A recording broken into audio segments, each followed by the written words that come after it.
Hello,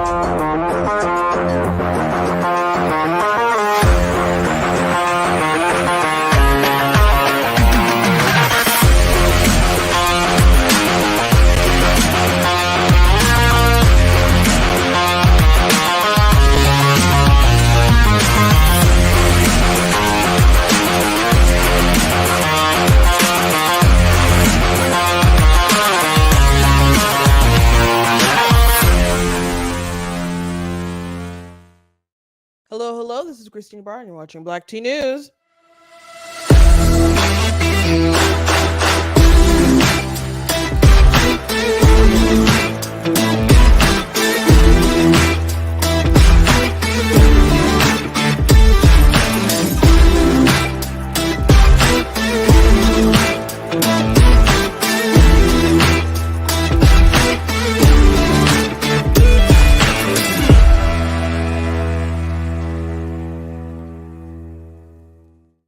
Hello, hello. Welcome to Black Tea News. I'm your host, Christina Barr, and today we're going to be talking about a random act of journalism. If you remember Rush Limbaugh, he would use that phrase time to time when there'd be just, a bit of honest reporting out there. And so the Biden officials pushed to remove age limits from trans surgery documents show. So we'll be talking about that article and that revelation, which I'm not surprised at all by that. So we'll cover that. And also some of these consequences from his open borders, and then we will see about our time after that. But before we jump into the news, I want to encourage you guys to go to blacktnews.com, check out different content on my website, different articles, videos, etc. If you like what I do here, please consider leaving a donation at blacktnews.com/donate, because it does cost to stream and run my website and all that good stuff. So if you can support, I very much do appreciate it. If you can't, I do thank you for watching. I thank you for your view. For those of you commenting, I see you guys in the chat already saying stuff like the Biden administration is evil and all that stuff. So, oh, and a good comment. Someone said that they love me and I'm amazing. Thank you very much for your kind words. Thank you guys for sharing and all that stuff. I know that it seems like I'm kind of suppressed on some platforms. TikTok is better sometimes, and sometimes I guess most of the time stuff gets pushed down, and sometimes I break through, but YouTube and Twitter too.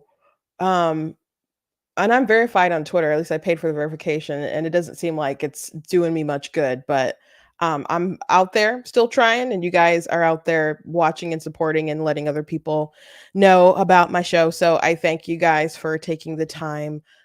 If you guys can also be so kind, I encourage you guys to check out my store, check out different merch that's available.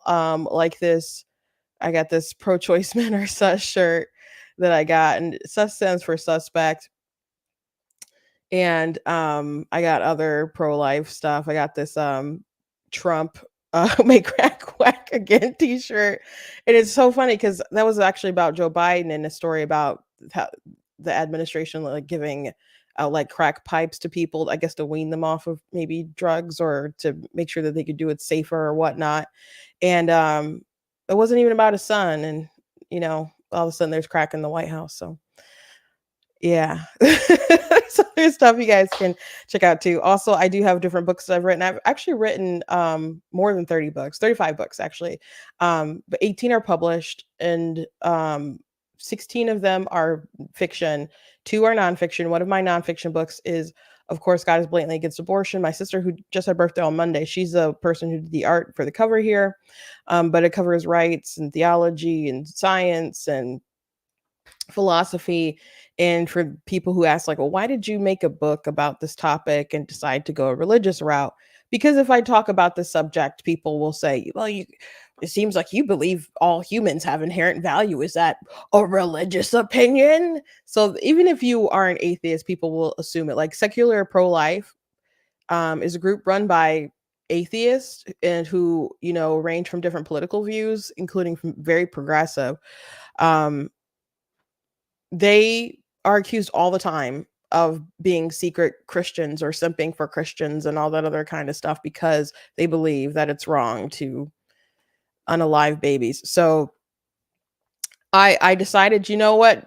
People might as well know how to talk about this topic and defend their positions from a position of faith, because your morals, you're getting them all from somewhere, anywhere, anyway, so you might as well be able to defend them. So that was the thought process. Plus I wanted to debunk a lot of the dumb stuff that people say, like life starts at first breath and all kinds of nonsense. If I could just very quickly, I see you got a lot of people in the chat today. Just if you're on Facebook, you're probably like, "What are you talking about?" The conversations are going on YouTube. Um, um, there was a conversation that I saw today.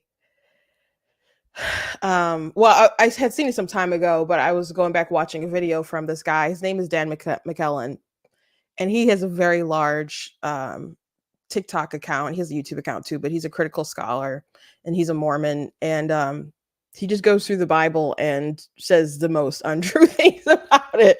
But he'll present it as like, if you don't agree with my opinion, that's because you don't know what you're talking about or you're lying. That's how he'll like open up his videos, which is very peculiar. But he's done several on abortion. And at one point he was trying to debunk pro-lifers talking about when John the Baptist reacted to the Holy Spirit in his mother's womb. And he's like, this doesn't, confer moral personhood, because it's very clear he's responding from the voice of Mary, because the Holy Spirit is making him interact, and that doesn't mean that he recognized the voice. And I'm like, bro, how can you think that's not what we mean by, oh, they have value because they can recognize voice? That's like making a sentience argument or consciousness argument or something. That's not how people usually refer to a personhood unless you're like pro-choice. The reason why people bring up that passage in Luke, or they bring up the passage of Jeremiah 1:5 about he's known us before the foundations of the world, or called us before the foundations of the world, or Psalms 139 verse, is it 9 or is it 6? It's 139 about God knitting us in the womb. The reason why people talk about those things is because we matter to God. That is why we believe we have moral personhood, because we are made in the image of God. That's why. It's not because we can understand someone's voice. It's not because someone grants us some kind of special personhood because they acknowledge us. As Frederick Douglass once said, he said, God be true, even if every man be a liar. You cannot acknowledge that I'm a person, but God acknowledges that I matter. And that's why people bring up those scriptures. So it's so bizarre because he's so authoritative, and then he like totally misses the point that we're trying to make as he's trying to debunk us. So I was reflecting on that today. Very interesting. But anyway, that's not why you guys are here. You guys are here because some of you are here because I announced on YouTube that I was going to talk about this article about Biden administration moving to get rid of these age restrictions for trans surgeries. This administration is pretty wild. Tomorrow night is going to be the debate between Trump and Biden. I don't know what all the debate's going to be, what people are going to bring up, what kind of topics. I know that truly these people want to bring up January 6th. Did you win the election? Like, why do you keep lying about it? Those are the questions that they want to harp on. I would assume they would probably talk about the trans rights stuff. I mean, it's been a big deal and people have moved a lot of legislation, but stories like this are things that I would like Trump to bring up. I would hope that he would bring up and expose the Biden administration for how radical they are. And they've been radical. Like, as soon as he basically became president, the White House put out some kind of guidance. I don't know if I still have it up on my saved little documents here. Let me see if I can find it real quick.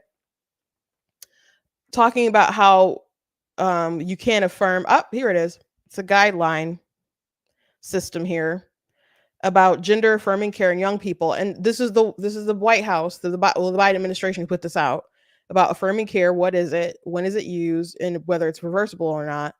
And they have not just social affirmations with the hairstyles and changing your clothing and your name and all that stuff. They talk about puberty blockers, hormone therapy, and gender affirming surgeries. Talking about top surgery and bottom surgery.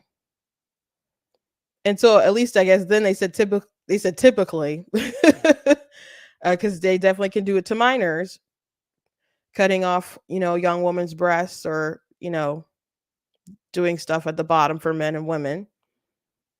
But they said, in adolescents, case by case basis. So Biden has gone and addressed the nation talking about how we need to affirm people. And they lay out these examples about how you can affirm people. So from the top on down, they're introducing these really radical things and affirming these really radical things. And that has an impact. That has an impact. Yesterday, we went through an article of this liberal trying to make the case to conservatives why they should vote for Biden instead of Trump. And I didn't think they made a very good case at all, which we talked about if you were watching yesterday. But they really didn't understand our concerns about how radical the Biden administration is. Maybe it's because they agree with a lot of the stuff that they're pushing, but normal Americans don't think that it's a good trend for women to be chopping off their breasts especially as a minor. Because a lot of times I'm assuming when you guys have conversations with people about this stuff, they'll say it's not happening to young people. This is stuff that adults do. Adults can make those decisions. So if that's really the attitude of like, well, it's not happening and adults can do whatever they want, why is the Biden administration trying to get rid of these age restrictions? So anyway, let's jump to the actual article. So anyway, let me share my screen for you guys. And again, as Rush Limbaugh called it, this was a random act of journalism.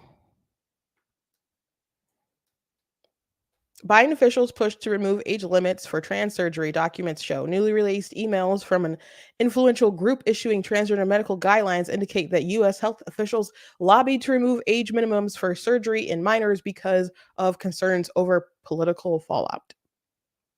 That's our assistant health director, Rachel Levine. Health officials in the Biden administration pressed an international group of medical experts to remove age limits for adolescent surgeries from guidelines for care for transgender minors, according to newly unsealed court documents. Age minimums, officials feared, could fuel growing political opposition to such treatments. Email experts from members of the World Professional Association for Transgender Health recount how staff for Admiral Rachel Levine, Assistant Secretary for Health at the Department of Health and Human Services, and himself, a transgender believes he's a woman, urged them to drop the proposed limits from the group's guidelines and apparently succeeded. If and when teenagers should be allowed to undergo transgender treatments and surgeries has become a raging debate within the political world.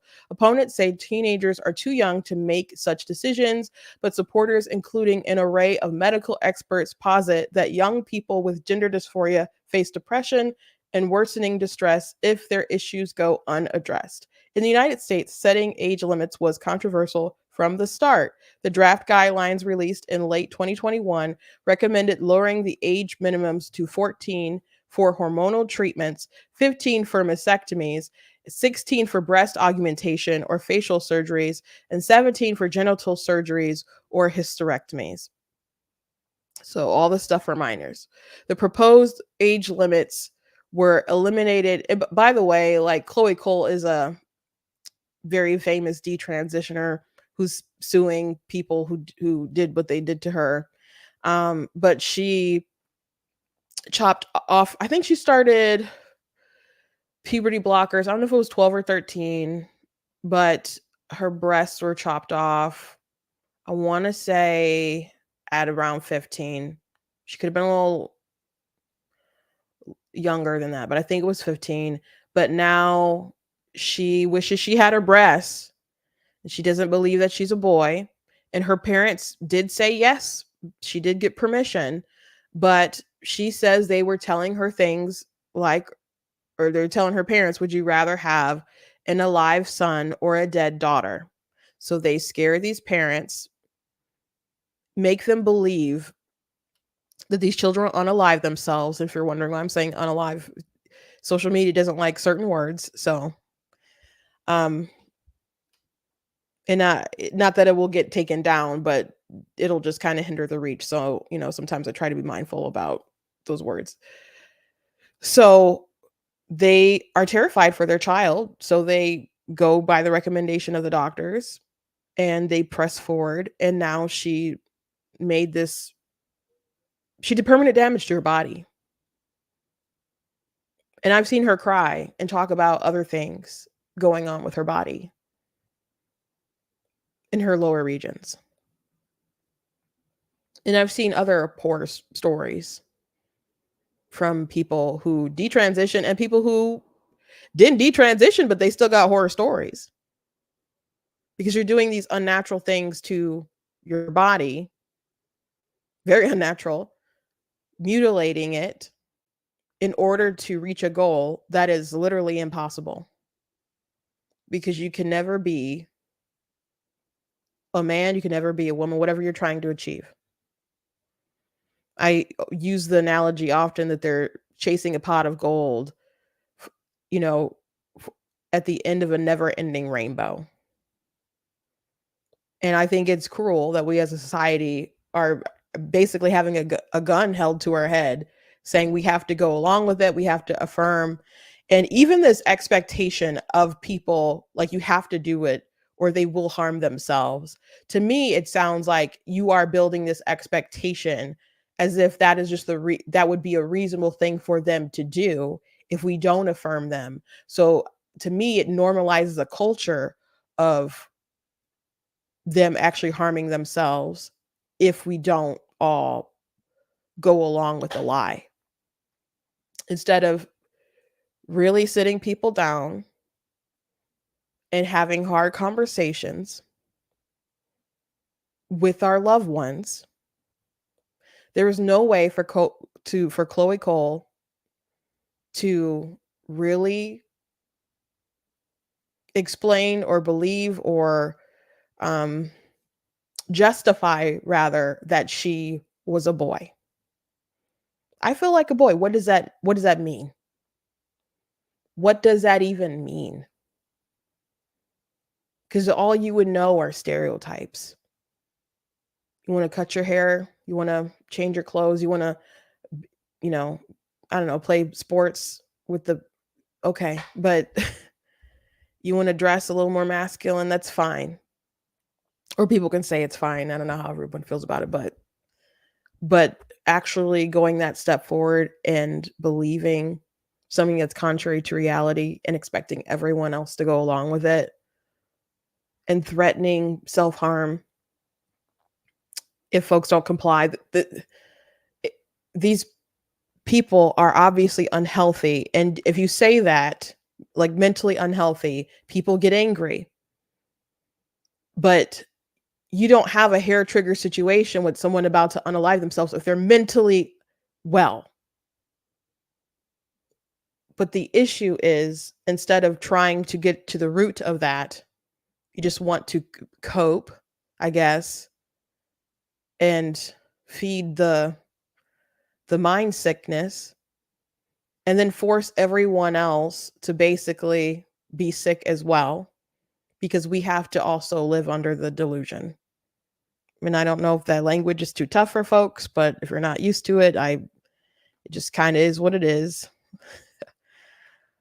Um so anyway, that's someone who has been permanently scarred, who is absolutely too young to have done what she did to her body, and her parents did agree to it.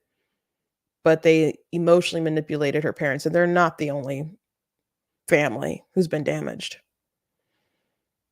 So just keep that in mind about these limits.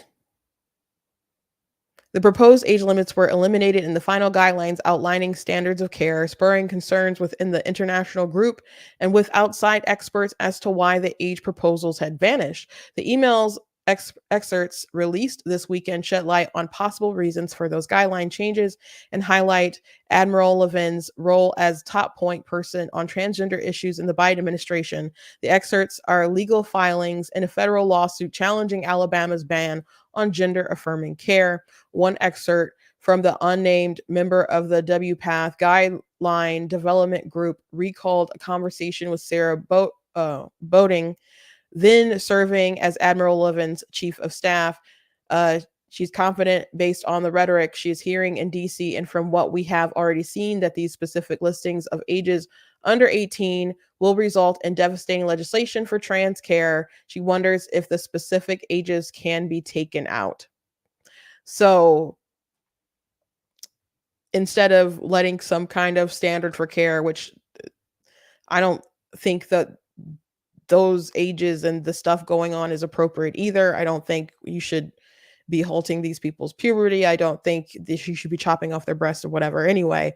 But they wanted to remove the numbers, the ages, because they didn't want it to be like cannon fodder, I guess, for people who wanted to slow up or stop the gender stuff going around the country. So it's politics and it's ideology, and it's not about it's not enough about care for people. And maybe they think that they're doing some kind of care. I mean, I'm sure people care when they tell the parents like, "Hey, your kid's going to off themselves if you don't do something." But this affirmation stuff is so toxic. Another email stated that Admiral Levin was very concerned that having ages mainly for surgery will affect access to care for trans youth and maybe adults too. Apparently, the situation in the USA is terrible, and she and the Biden administration worried that having ages in the document will make matters worse. She asked us to remove them. The excerpts were filed by James Cantor, a psychologist and longstanding critic of gender treatments for minors, who used them as evidence that the group International Advisory Group, referred to as WAPATH, was making decisions based on politics, not science, in developing the guidelines.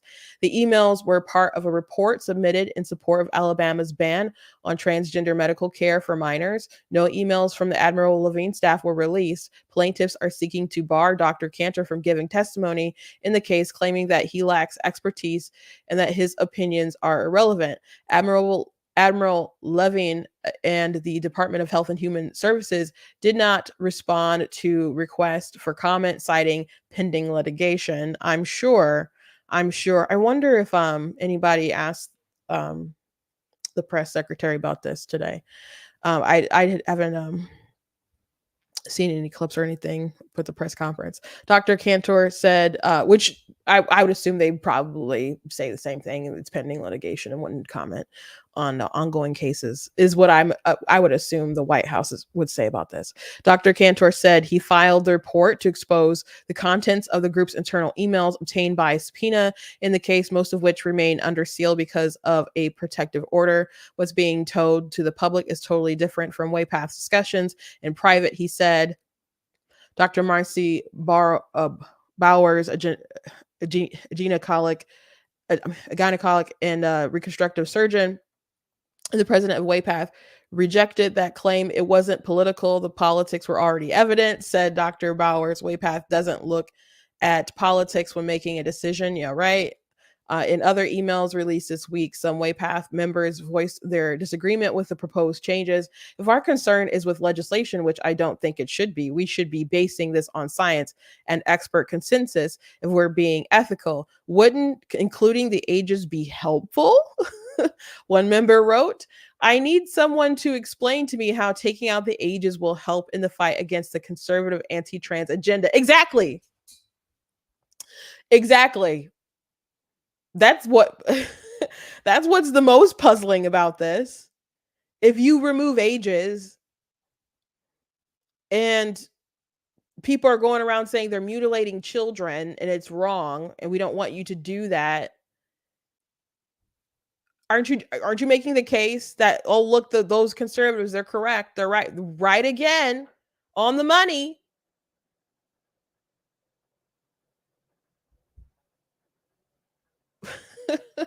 Because if you're removing the ages, it just kind of seems like, why do you want it to be younger than what you already listed? That's what it kind of seems like. It's not helpful. So there was someone, at least a couple people, it sounds like, were involved, asking questions, were making a little bit of sense. But these people are so radical, they don't want those age restrictions on there because they're so bound by their ideology. And I understand Levin's got skin in the game because he thinks he's a dude. He thinks that he's a she or whatever. She's a dude, and we're all dudes. Hey, so I can understand him being really touchy on this subject, really touchy on this topic. I get it. This person is a diversity hire, and I don't love throwing out that accusation because I mean, people will try to say this person's token that I've heard that directed at me sometimes, so I don't like to throw that term out there, but there's no feasible reason why Levin has the job that he has, especially because he didn't do the best at COVID. I've mentioned this before, but if you're unaware, Levin was out of Pennsylvania, I think, and moved to have his mother move from the nursing home while they were having policies to keep people in nursing homes. So he knew that it was dangerous, but wanted to make sure his mom got out. So something like that, I think, should prevent you from failing upward. That's just my opinion. Like, something that devastatingly stupid and unethical should stop you from failing upward. Yet Levin is in the White House. It's like Biden picked certain people to just be like a big, middle finger, I guess, to the American people with some of these picks. And Levin is definitely one of them. And the administration is full of weirdos, and it just keeps getting worse. But anyway, I need someone. I already read that, but at least somebody made some sense. Because here we are now talking about it. So removing the ages definitely causes a big political kerfuffle. And I would like, if the opportunity rises, I would really hope that Donald Trump mentions it tomorrow night at the debate. The International Expert Group ultimately removed the age minimums in its 8th edition of the Standards of Care released in September 2022. The guidelines reflected the first update in a decade and were the first version of the standards to include a dedicated chapter on medical treatment of transgender adolescents. The field of gender transition care for adolescents is relatively new, and evidence on long-term outcomes is scarce. Most transgender adolescents who receive medical interventions in the United States are prescribed puberty blockers and drugs or hormones, not surgeries. But as the number of young people seeking treatments has soared, prominent clinicians worldwide have disagreed on issues such as the ideal timing and criteria for the medical interventions. Several countries in Europe, including Sweden and Britain, have recently placed new restrictions on gender medications for adolescents after reviews of scientific evidence. In those countries' health systems, surgeries are only available to patients 18 and older. The email documents were released by the U.S. District Court for the Middle District of Alabama in a challenge to the Alabama ban brought by civil rights groups, including the National Center for Lesbian Rights and the Southern Poverty Law Center, on behalf of 5 transgender adolescents and their families. Transgender rights groups have turned to the courts to block laws like Alabama's that have been approved in more than 20 Republican-controlled states since 2021, but the courts have been split in their rulings. On Monday, the Supreme Court announced that it would it would hear a challenge to the Tennessee's ban on youth gender medicine, which makes it a felony for doctors to provide any gender-related treatment to minors, including puberty blockers, hormones, and surgeries. The petition filed by the Department of Justice cited the WPATH guidelines among its primary evidence-based practice guidelines for the treatment of gender dysphoria. How interesting. Additional emails cited in the new court filings suggest that the American Academy of Pediatrics also warned WPATH that it would not endorse the group's recommendations if the guidelines set the new age minimums. In a statement on Tuesday, Mark Del Monte, chief executive of the American Academy of Pediatrics, pointed out that the medical group, which represents 67,000 U.S. pediatricians, has not endorsed the international guidelines because it already has its own in place. He said the Academy has sought to change the age limits in the guidelines because the group's policies did not recommend restrictions based on age for surgeries. Last summer, the Pediatrics Academy reaffirmed its own guidelines issued in 2018, but said that it was commissioning an external review of the evidence for the first time. The number for all gender-related medical interventions for adolescents have been steadily rising as more young people seek such care. A Reuters analysis of insurance data estimated that 4,200 American adolescents started estrogen or testosterone therapy in 2021, more than double the number from 4 years earlier.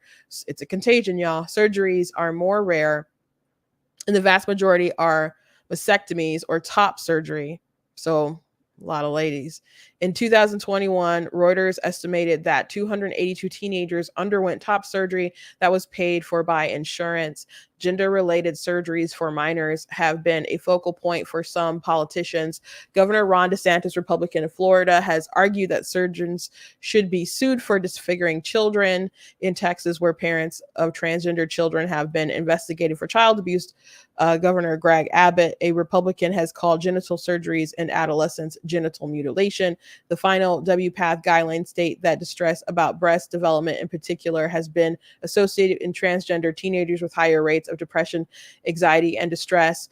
While the long-term effects of gender-affirming treatments initiated the adolescents are not fully known, the potential negative health consequences of delaying treatment should be also considered, the guidelines state. But by the way, let's go back to this thing about the teenagers with higher rates of depression, anxiety, and distress about their breasts.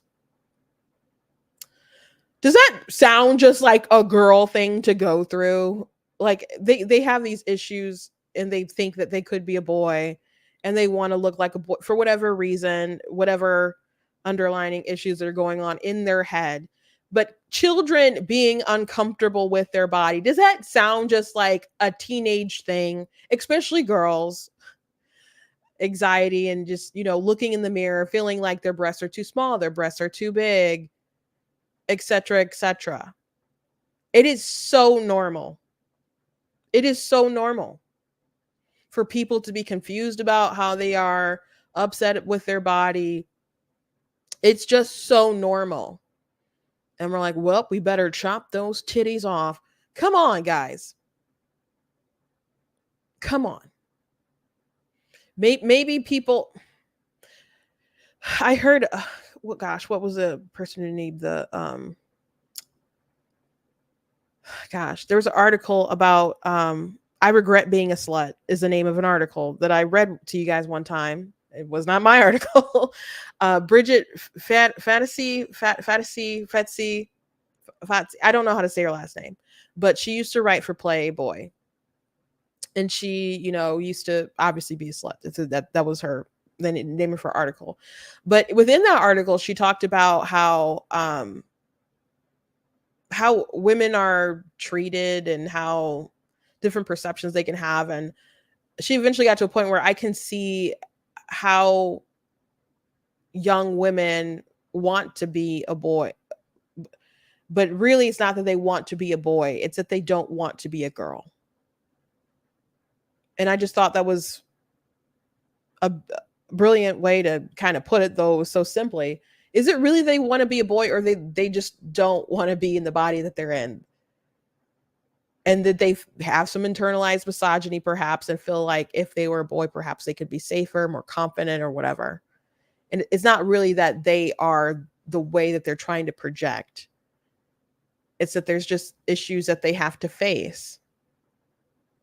Adolescent children have struggles, identity issues. Go figure. Adults have those things too. But you're coming after our kids and they see that it's popular online. People getting these likes and these clicks and like, oh, you're so beautiful. Oh, you're so perfect. Oh, and they want some of that action, whether it's on TikTok or Tumblr or Reddit or wherever these people go. I cannot get over this video I saw of a young girl who addressed her friends and was like, I'm a boy now. And people just clapped. Like the little crowd of their friend group just started clapping. Like, why is that a good thing? Like, imagine if it was something else. Like, imagine if there was a group of Black people and someone said to their friend group, you know, I've decided that I'm white. And would people cheer and clap, or would they be like, you need some help? Or like, why the internalized racism? Like, let's get to the root of why you want to be white. Why do you not want to be Black? That's how they'd be offended that they didn't want to be Black or didn't think that they were Black. They'd want to get to the root of why they felt that way. And they'd call them racist. And they'd be confused and they'd be upset. They would not clap and cheer. But with this, they just want you to be a clapping seal. And it's all very strange.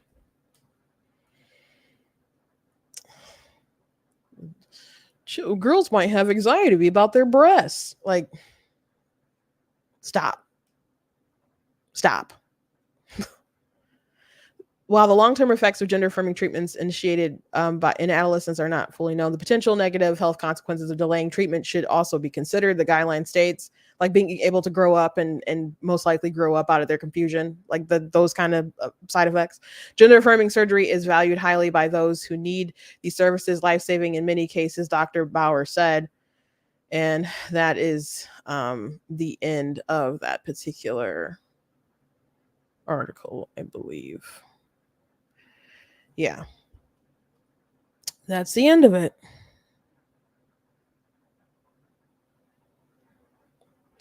That's the end of it. Boys can have, you know, those sorts of issues too, but like in Abigail Schreier's book Irreversible Damage, you know, she really noticed that there is this craze really exploding among women. And women, we feel each other's hurts and pains in a way that, you know, I'm not saying men can't do that, but in a way that men don't. How we share our pain, and in different other kind of groups.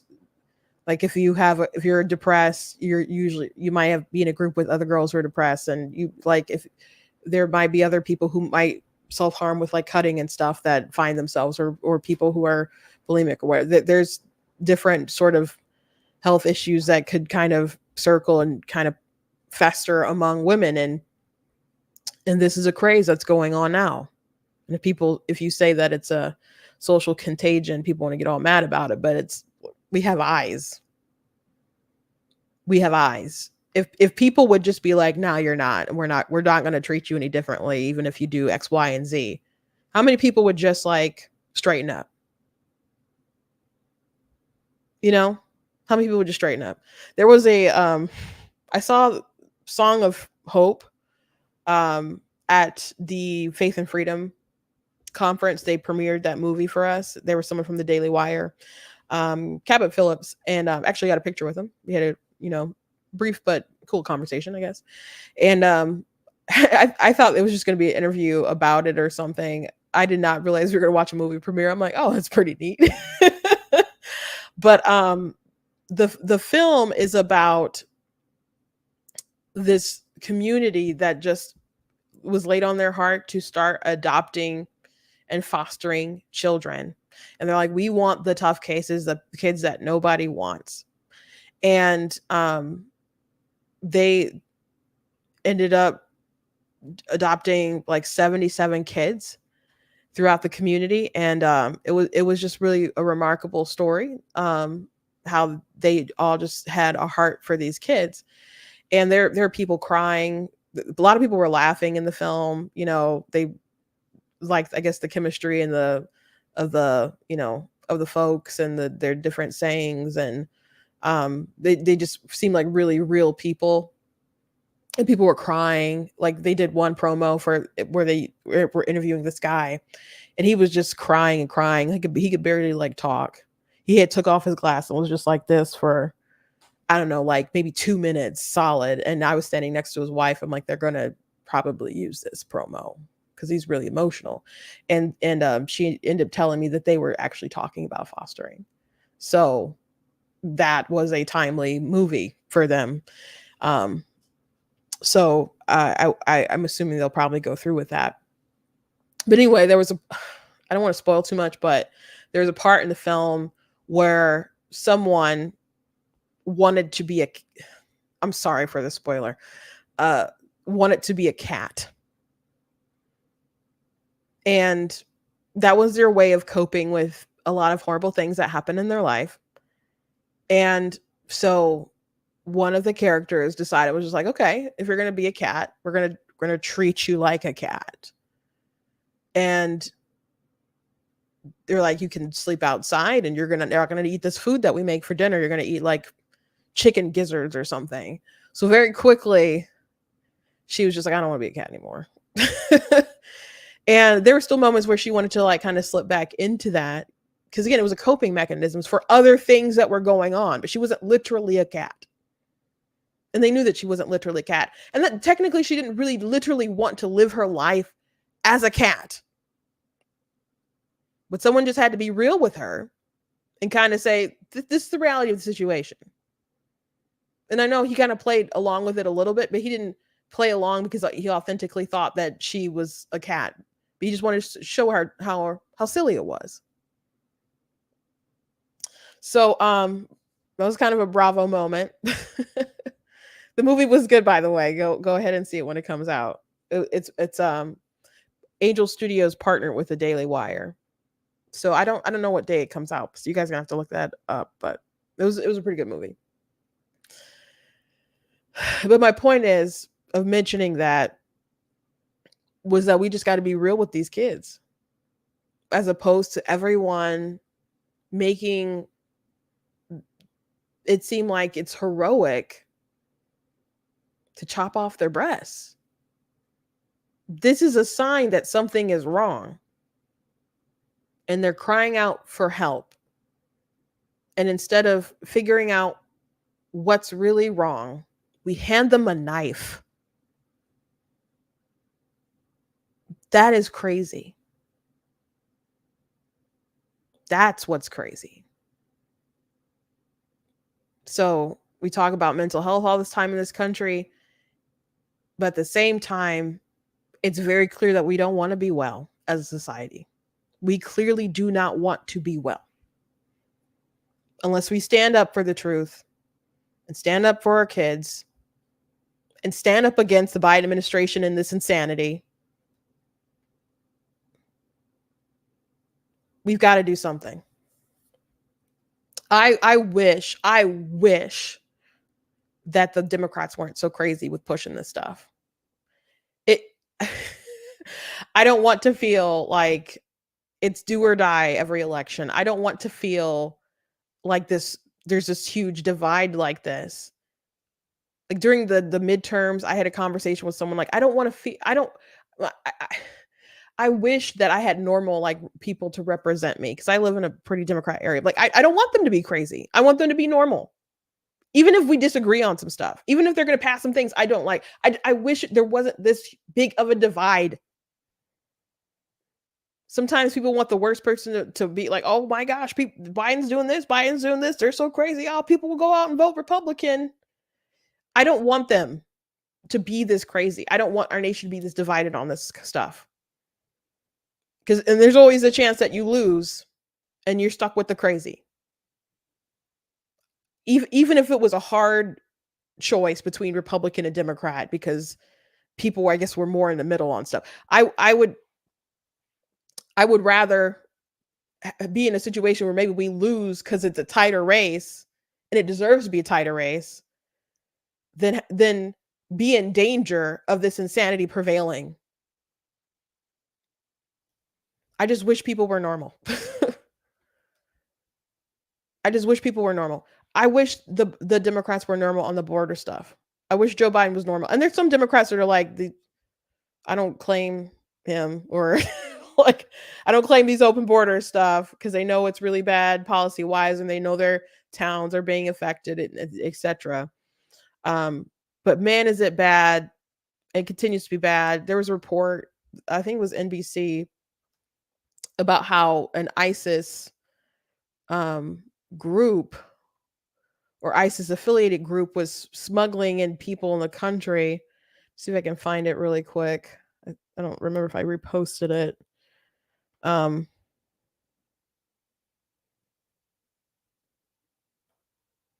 Maybe I didn't repost it, but I know I think I liked it. So I could mark it, so I could maybe show it. But here we go. 400 illegal aliens from Central Asia were trafficked across the border by ISIS affiliated human smuggling networks, reports NBC News. This isn't good. Obviously it's not good.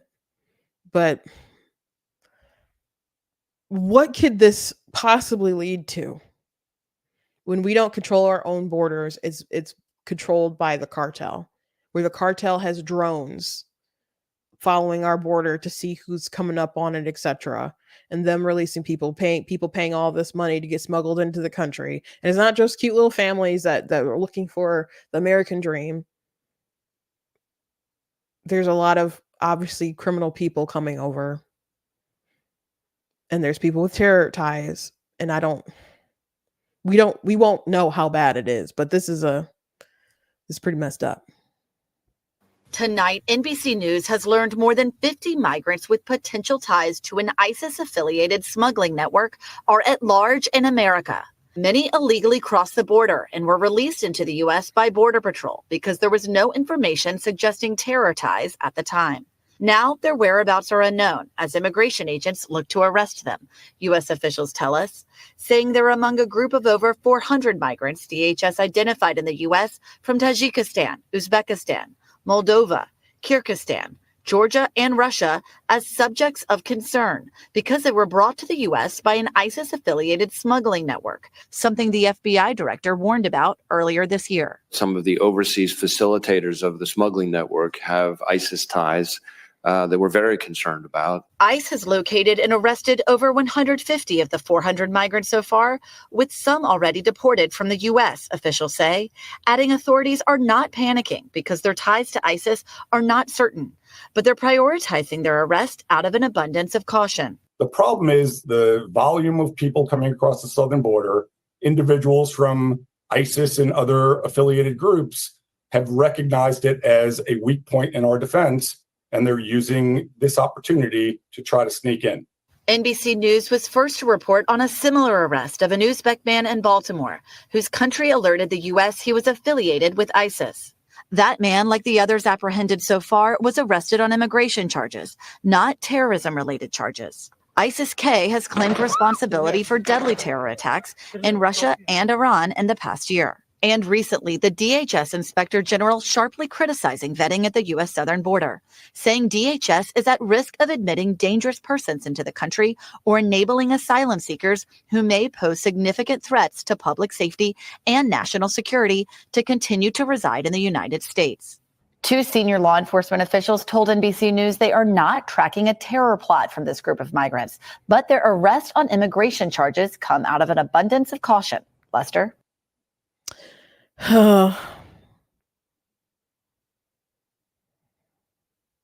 It's not good, guys. And it's like, oh, well, we didn't know. We didn't see any terrorist ties, so we just kind of released him. Oops, our bad. Our bad. Oops. People should not just be coming over, to give them a court date, a cell phone to track them.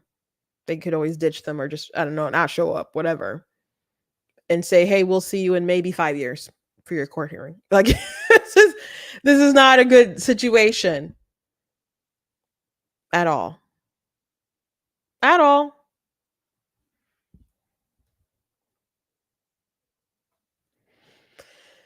And I've mentioned that there have been stories, horrific stories about children being killed and sexually assaulted. There's a story about Jocelyn Ngara or Nagare. I'm sorry. I don't know how to pronounce her last name. I'm sure I butchered that, but she was killed.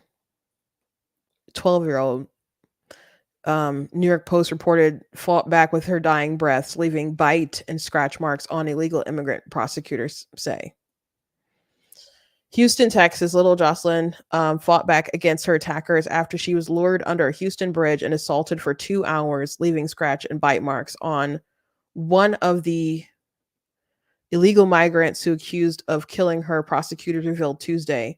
Joanne Jose Martinez Rangel, 21, still had the marks Jocelyn left on him when he was arrested, Assistant District Attorney Megan Long said in a Harris County court. Martinez Rangel's alleged accomplice, Franklin Jose Pina Ramos, 26, told cops he tried to convince Martinez Rangel to stop, but he allegedly refused and climbed on top of the girl and strangled her, according to Long. It's kind of evil as, I don't know. It's hard to grasp. I mean, you read about it, you hear about it in the news, I guess, and sometimes you watch a movie with somebody really evil, or you write a character who's really evil, but you just get. I'm a writer myself, but it's just hard to imagine and think about her being so young, or just it happening to anyone. But who says, "Hey, let's get the 12-year-old"? And assault somebody like this? It's just crazy.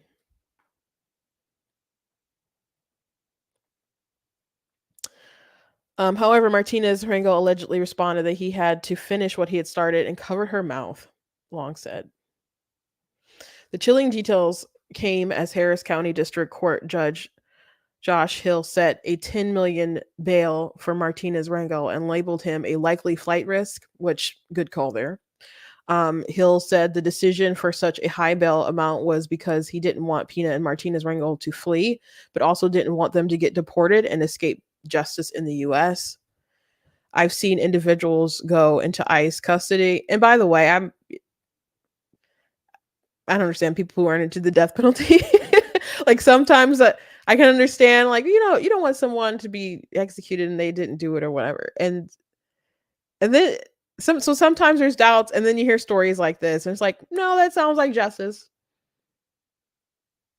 Like I wouldn't want these people getting the chance of being deported and not ever, and maybe them getting back into the country.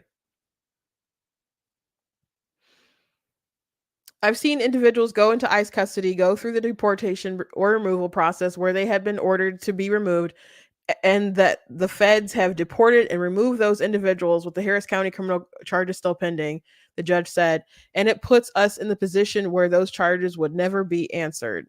Yeah, this needs to be answered for. Prosecutors said Martinez Rangel, who appeared in court wearing a yellow jumpsuit and surrounded by several bailiffs, shaved his beard in an attempt to alter his appearance after the horrific attack. After killing Pina, allegedly sent a message to their boss at a construction crew saying the two had been partying that night and that someone ended up dead, prosecutors said. Jocelyn's family, including her mother, Alexis, was in court for the appearance. One family member was later escorted out of the courtroom after yelling at Martinez Rangel through tears. Long said Martinez Rangel, a father of two whose family is not in Texas, admitted to tying the little girl up and throwing her body in the bayou, but claimed he did not kill her. His court appearance follows the bond hearing for Pina, who entered the county just a month before Jocelyn's murder. The judge set Pina's bond to $10 million Monday, double what prosecutors requested and 10 times the sum sought by the defense. Martinez, Rangel, and Pina on June 16th allegedly lured Jocelyn under a bridge where they stripped her naked to the waist and assaulted her for 2 hours. Disturbing court documents allege. Jocelyn's feet were also bound and her back was covered in cuts. According to KPRC, Pina was given an ankle monitor when he was released into the U.S. after being caught at the border in May, according to Homeland Security sources. He cut off the monitor after Jocelyn's body was found, the source said.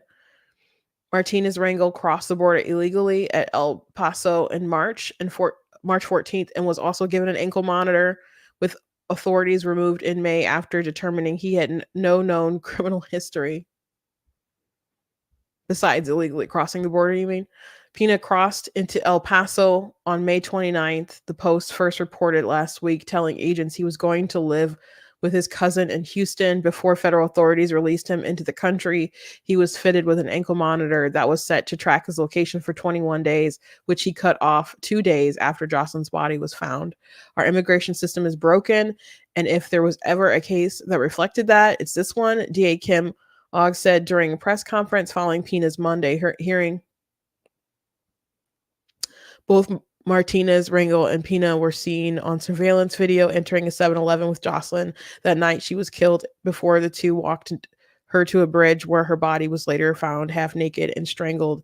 Jocelyn's family said the 12-year-old snuck out of her home, and the night she was killed, met up with the suspects after walking out. Jocelyn's mother, Alexis, said Monday that the killers took her daughter and all the opportunities she had ahead of her away. She was amazing. I still see her face in the back of my head every day, all day. I keep getting little signs about her throughout the days.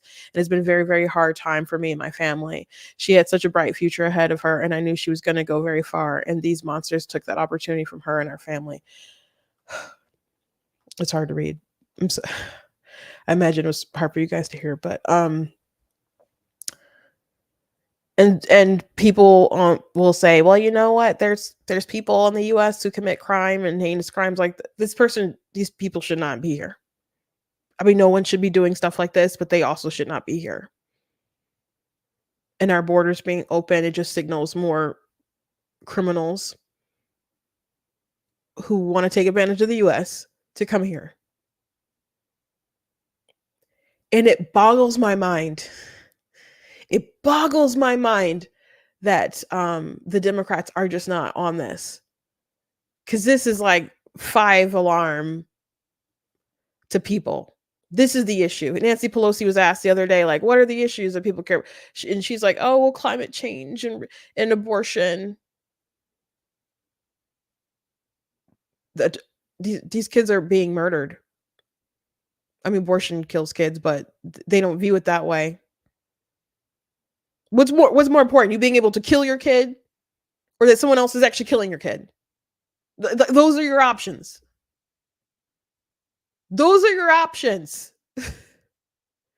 And the Democrats are like, well, we're fighting really hard so you can off them early in the womb. These people are so dumb. The media and the pro-abortion lobby, I got to tell you this is really dumb. They're saying that the Texas heartbeat bill and stuff has actually led to more children dying. And you might be thinking that's very strange, considering the nature of what an abortion is. Aren't they fatal? If they're successful, of course. Of course. So how is it that having less abortions equals to more children dying? Well, of course, they're not really counting the abortion as the fatalities, right? So more children are being born, right? And if more children are being born, more people will eventually die, will they not? Because we are all human. We all have expiration dates. So some of these children who may have had different health issues, they were born. They were allowed to live some of their life, and then they died. And they're like, well, I guess that just means that these abortion bans are making it so that more kids are dying. And folks are running with it. Folks are running with it. It's so stupid. Doesn't that mean that children, though, who would have been offed for having different health issues, who can live maybe relatively normal lives, who maybe, if they abortion was an option, some of these health professionals do pressure parents into abortion, but these kids get to live and get to live their life for I don't know how long, but they get to live it. Isn't that good? You weren't murdered earlier. Therefore, it's a bad thing when you naturally die some other time. That's crazy. But that's the kind of rhetoric that they will push to make sure that they can restore Roe v. Wade while you have people crossing the border who should not be here, people exported by these ISIS related groups, people trafficked in by the drug cartels, these dangerous people who are illegally crossing with these people are like, the USA, y'all need to do something because I'm scared crossing the border with these crazy people. And I'm not joking. I played a clip for you guys some time ago. And he's just like, I'm concerned about these people I'm illegally crossing the border with. Like, y'all need to do better, I bet.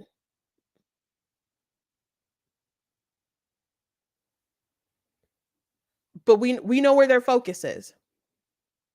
We know where their focus is. If you watch Biden's State of the Union, where was his focus? His focus is like on abortion. It took him so long to even mention the border. It took him so long to even mention it. And then he mentioned, he didn't even say Laken Riley's name right. And I don't think he was even going to broach the subject. I think someone else like yelled it and then he got her name wrong. So I don't know what kind of questions they're going to ask at the debate. But it's going to be a lot of stuff that's going to waste people's time. You're not going to make Trump apologize for saying that he won 2020. I understand they want to make him look bad on that issue. But everyone understands what they're getting at this point. And they would really like some solutions. They would really like some solutions. I'm sure there's a lot of people out there who really don't want to support Donald Trump. But the Biden administration is just so freaking crazy. It's so freaking crazy. And they won't even adjust and do something right about this border situation, even though it's killing them. Even though it's killing them. It's insane.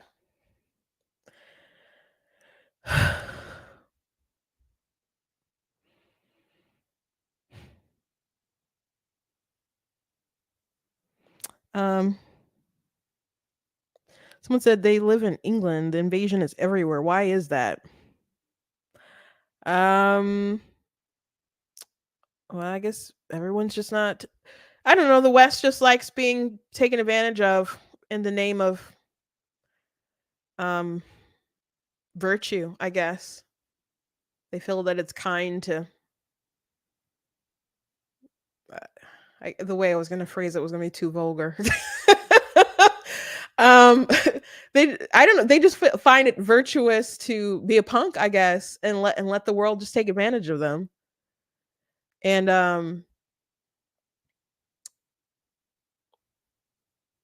I think that's kind of really the answer. People were saying walls were racist in 2016. Like Trump's talking about building a wall that's so terrible and xenophobic and racist and stuff. So maybe it's just really. I think that's maybe the crux of the issue, or why it's kind of maybe a global situation. But that's definitely part of it here in the U.S. But I think the Democrats feel like they can allow themselves to risk getting killed in the polls because they do want to import so many people, because they do want them to be citizens, and they feel like they will vote Democrat. And if all these people, these like 20 million people that we've let into the country, and they have kids or whatever, and they're like, oh, we'll remember the people who gave us amnesty, and they vote Democrat, and what demographics are destiny and all the kind of stuff that they say. So they believe that it will eventually lead to permanent one party rule in the US. That's what I would assume all these people coming in, there's enough folks to if there's citizens that can vote to change states, to change definitely cities and counties, the the politics of all that stuff. Now, does that mean that all these people coming in may necessarily vote Democrat? I don't know, because um I mean, people are coming from all over, but what kind of, I mean, some people are criminals and other stuff like that, but if there's some families and they're just grateful to be part of the American dream, maybe whatever they flee, they wouldn't want that crazy stuff like ruling their society and taking over. So that's kind of the phenomenon with Hispanics who are voting for Trump, and Republicans or like DeSantis and so on. They don't want the crazy stuff that they, ran away from to take over where they are now. And they're more religious and they don't like a lot of the really radical left wing stuff. So they want economic opportunities. And hopefully, you know, hopefully we see African Americans follow that pattern. But at least the Hispanics are doing it. But I think it's to get one party rule eventually. I saw a video today also about as I mentioned, like people having the wrong sort of focus. There was two Canadians going back and forth, and one of the conservatives, which is like the progressives or liberals or whatever, and he was on someone was talking about how people are leaving Canada and coming to the US, and like, if Canada is so great, then why are people leaving Canada to go to the US? And then they showed the response from a woman, and she said, well, when you think about the US, think about all these reports of these women who don't have access to abortion and reproductive health care and stuff. And I'm like, wrong focus. Like, why aren't you focused on cost of living or the lack of housing? Lack of housing is a really big issue for Canadian politics right now. These things that folks care about, and you're just like, well, at least we will make sure that you can kill your kids. That's all they care about, and it's so weird. It's so weird, and they don't like to frame it that way. But I will never allow someone to have a conversation about this topic without relaying the fact that it is taking a life. And I suggest that you guys do the same. But that's their that's their argument. That's their argument. There was a report, and I think it's the last thing I'm going to mention. Because I haven't read the article yet, but Gavin Newsom, governor of California, had retweeted a headline that MSNBC put out, MSNBC, about Mississippi abortion bans force 13-year-old rape survivor to give birth. And FYI, just listen to the logic I'm about to say. Don't just put your feelings aside for a second. Once you are pregnant, you're going to give birth.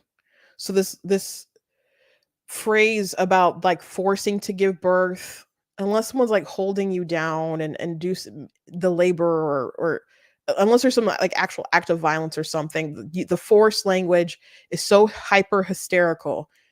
If you are pregnant, the baby's going to come out of you. It might come out of you alive, or it might come out of you dead. You might have a miscarriage. You might have, I guess, an abortion, or you might, have a C-section. You might just have natural birth, but it's coming out of you. And the emergence from your womb is what is called birth. Okay. So if she had an abortion, that would literally be forced birth. Okay. So he's upset about it. Now, Mississippi, if I'm not mistaken, has an exception. A lot of these states do have an exception for if you are raped, but they're saying that these laws cause confusion about whether you can do it or can't do it. So I'm not even positive if this child wanted to actually have one. But it's a shocking headline. It's a shocking headline. But she obviously gave birth. And now they're mad that she gave birth to her child and didn't kill it. And I just think that's a weird thing to be like, dang it, they're not dead. Dang it, they're not dead. There's another live kid out there. I'm so mad. It's disgusting what happened, obviously. But Gavin Newsom isn't even the kind of person who would want to enact justice on the person who raped the child. Like in California, they might be like, oh, we're gonna, oh, you, what if the rape was like, you know what, I'm a woman now. They'd be like, okay, into the woman's prison you go. It creeps me out how they have more animosity towards these children than the people who actually commit the act of aggression against these kids. It's wild to me. I can't keep talking. I have to finish preparing for my Bible study night, so I gotta go. I'm just, fired up, I guess. Anyway, thank you guys for joining me, and thank you guys for being in the chat. There was some really nice compliments from Crystal here, who's from the UK, because yesterday it said something about me being you said I was unbiased, and I said no, I think I'm biased. I'll just read your comment. Last live I said you sounded very neutral and you disagreed. In comparison to many commentators, you are, maybe to word things better, you are very reasonable, level-headed, and fair, a trusted voice. Thank you very much. And I think that's a better way to put it. Because I do, everyone has a bias. People will present themselves like they don't, but I obviously do have a bias, and I do have an opinion and a worldview that I'm pushing and trying to pull people towards. I'm, reporting the news, but I more of a commentator than a journalist, I suppose. But I do try to present what's true and to be rational and reasonable and to explain my position and go beyond just talking points and sound bites and stuff. So that's a very kind compliment, and I'm glad that I come off that way. So thank you guys for joining me today. Oh, thank you, Erica. I appreciate you said you agree with Crystal. Thank you very much. Thank you guys for joining me today. Thank you guys for being in the chat. At least you folks on YouTube. I don't know what you're doing out there on Facebook, but I see likes and stuff from Facebook, so I know you guys are watching. But anyway, you guys can go to blacktnews.com, check out different content on my website, articles, videos, etc. If you like what I do here, please consider leaving a donation at blacktnews.com/donate, because it does cost to stream and run my website. Also, if you guys can support, I very, very, very much do appreciate it. You guys can also check out different merch and my different books. And I did release a book on my birthday this month. It was a sequel to my book, The Dark Mermaid. So it's called The Sea Witch. Actually, well, I don't have a copy. This is my author's copy. So this is what it looks like besides this ugly strip that's there. But it's got I guess you could say a lot of inspiration from the actual Little Mermaid tale. So people are like, oh my gosh, I love The Sea Witch. So you'll definitely see a lot of we'll call them Easter eggs in the book, but it's a cool series. If you are watching on Facebook or YouTube, there's a link in the description that'll take you to I think it says support. And let me see what it says. It says in the comments, in the info, it says, well, there's a support that will take you to the donate page, but then under that it says links to my books and other stuff. There's no other stuff right now. There's just a link to the books. And it has all of them, I think, except for the Sea Witch, but you can find that because it's just Amazon should list the series. So if you click on The Dark Mermaid, you should be able to find the other book. But you got to read The Dark Mermaid first if you haven't read The Dark Mermaid. So anyway, thank you, Crystal, for the happy birthday wishes. It was about 2 weeks ago. It was June 10th. So anyway, thank you guys. I will tomorrow is the debate. There's a lot of people streaming stuff. I would love to live stream it and react live with you guys. However, CNN is and YouTube are like, no, you can't do that. CNN owns the footage, and they're letting Fox News and other people stream it, but other like independent news stuff, they are not letting them do that. On Twitter, Elon Musk is like, no, that's stupid. Everyone should watch the debate. So I could stream it on Twitter and talk about it. I'll let you guys know tomorrow afternoon what I plan to do about it. Usually for debates, I have just live tweeted during that stuff, which I've done on X. So either way, I guess I'd be active on X. But I don't I don't know if YouTube would strike it if I streamed, or they would just block it, or if they would just put up CNN ads. I don't know.